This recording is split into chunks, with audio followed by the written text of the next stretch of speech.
Know that the Orthodox women now have asserted themselves a lot.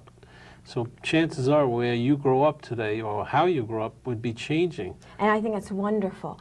However, my journey led me to other paths. And so what happened as a result was that I started exploring other things. I started exploring other traditions. And I understand now why Jewish people, maybe not in the Orthodox community, but disenfranchised and wounded Jews, started exploring Buddhism, meditation, yoga, and started Did you feeling try that it too? spirit. Oh, definitely. Where, you went to India? I went to India. I went places here.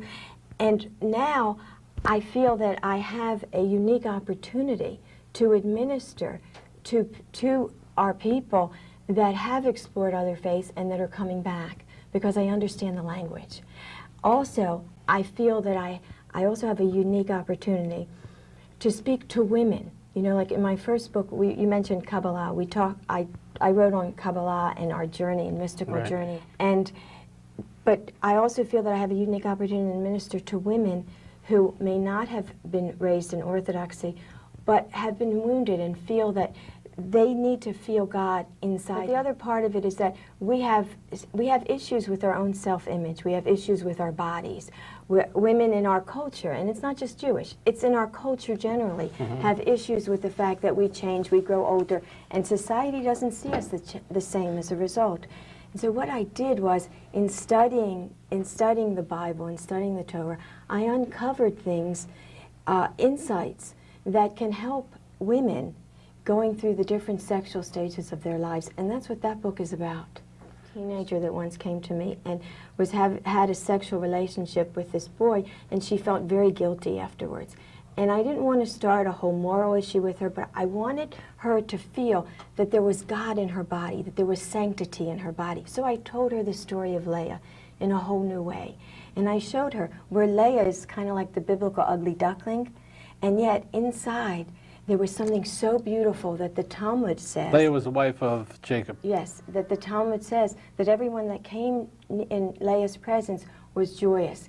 And what I explained to her was that Leah developed a relationship with God, God inside of her. And so when she had her children, she birthed children literally, but it was also a metaphor. 12 children. 7. 7. From Leah, yes. Right. And so when she birthed her children, it was a metaphor also. She named her children. The first child was Reuben. And traditional translators say that she was saying, Reuben means see. She was saying, look at me, Jacob, because Jacob really didn't pay much attention to her. But I feel like she was really saying, see, I see God, and I'm building a relationship with God. All right, I want to ask you a very important question. I'm not being facetious at all. If Monica Lewinsky came to you for advice, I mean, this is a troubled girl right now, and she did things in her life which maybe caused her problems, but she comes to you as a rabbi, and especially a rabbi like you, who really understands God and sex and women. Well, what do you tell this woman? Well, I would tell her the same thing I told that teenager. I would start by explaining to her to have a relationship with her own body, that so often women feel that their bodies are in order to attract men.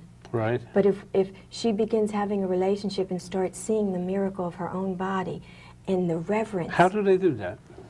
Well, in one of prayer? Prayer, and also looking in the mirror.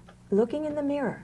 You know, so often we allow other people. All right, suppose a woman is not really good looking and she's upset about it.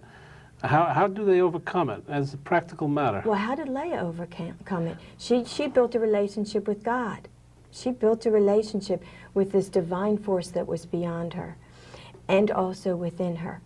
And you know, a woman, whether a woman is magnificently beautiful or she's the homeliest thing. Wait, let me tell you, very important, yeah. Whether they're the most beautiful women or they're the homeliest women, they still don't feel pretty. Right. I mean, you tell a woman she's beautiful, she won't believe you. That's true. Okay? That's so, true. But if you tell a woman, in the highest, and I mean this in the most sacred way, if you tell a woman to just, in the privacy of her own room, to just stand nude in front of a mirror and begin feeling the presence of God in her, well, I'll tell you what some women said to me, because I did this in a group, and they went home, the next week they came home and reported. And one woman said to me, you know, I felt a little weird. And I stood in front of the mirror and I looked at my thighs and I looked at things and I said, no, this doesn't look good, this isn't, and I said, no, no, no, don't do that. And then I looked in the mirror and I saw myself as a miracle of God. And something changed. Another woman stood in front of the mirror and she said, I thought you told me God. I don't know who God is. I don't know what God is. But I figured Shoni told me God. Okay, I'll stand in front of this mirror. And she said, I looked. And the minute I let go of the expectations of what or who God is, all of a sudden I felt this embrace around me. And I felt I was looking at the truth. So do you have to And be that was Jewish God. to enjoy this book? Definitely not. So Definitely this is not. a universal book. Definitely, yes. But what's so interesting is that in Judaism, the word for sexual intimacy and the word for knowledge are one and the same, which is da'at. When you know someone, and you really know someone, then you really know God too.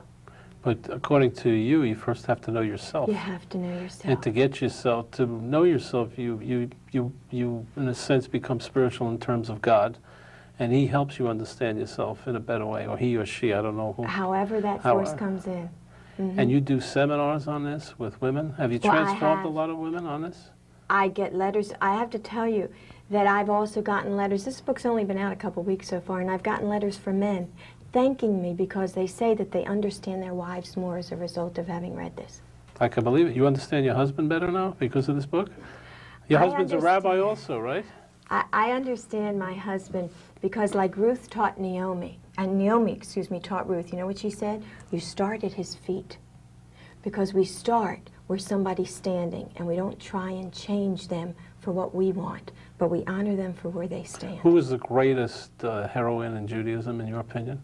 I think Eve, because Eve picked the fruit of da'at, the fruit of knowledge. You heard it. It's called God, Sex, and the Women of the Bible. It's done by Simon & Schuster. It is interesting. Might improve your marriage, or it may even help you get married.